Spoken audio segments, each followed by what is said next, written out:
ایک شیر آیا جس کے منہ میں گوشت کا ٹکڑا تھا۔ شیر نے کچھ ٹکڑا کھایا اور باقی جو بچ گیا وہ وہیں چھوڑ کر چلا گیا۔ تجھے شیر کی طرح بنایا ہے۔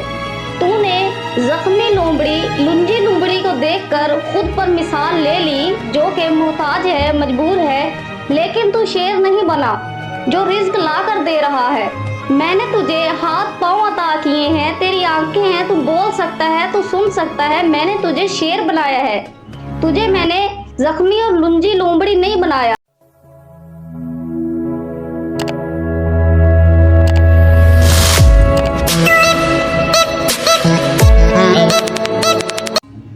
ایک دفعہ کا ذکر ہے کہ ایک بزرگ مسجد سے واپسی پر راستے میں جا رہے تھے کہ اسے ایک زخمی لومڑی نظر آئی۔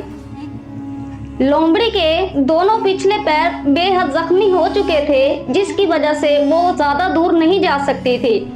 جب مولوی صاحب نے یہ منظر دیکھا تو وہ سوچنے لگے کہ اس ویران جگہ پر اسے رزق کیسے ملے گا۔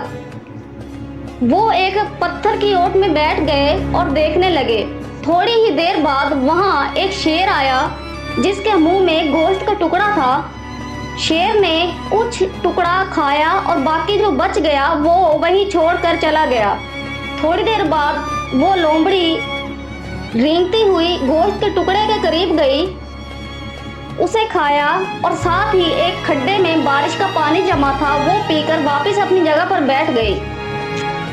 جب مولوی صاحب نے یہ منظر دیکھا تو کہنے لگے، بے شک اللہ رازق ہے، کریم ہے، رحیم ہے، تو ہم انسان کیوں رزق کے پیچھے بھاگتے ہیں؟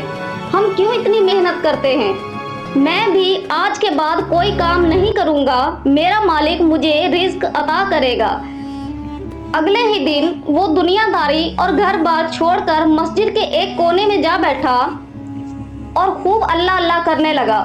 ایک دن گزر گیا، دوسرا دن گزر گیا، تیسرا دن گزر گیا۔ اب تو وہ بھوک سے بے حال ہو گیا اور اللہ سے باتیں کرنے لگا، یا میرے مالک، تو کہتا ہے میں رحیم ہوں، میں رازق ہوں، ایک لنجی لومڑی کو غیر سے رزق دیتا ہے تو مجھے بھی غیر سے رزق عطا کر۔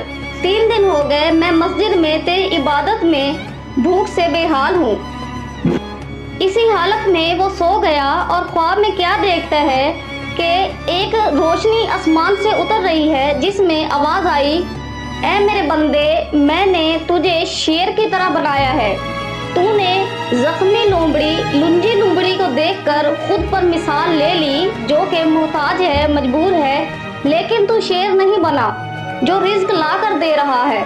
میں نے تجھے ہاتھ پاؤں عطا کیے ہیں، تیری آنکھیں ہیں، تو بول سکتا ہے، تو سن سکتا ہے۔ میں نے تجھے شیر بنایا ہے، تجھے میں نے زخمی اور لنجی لومڑی نہیں بنایا۔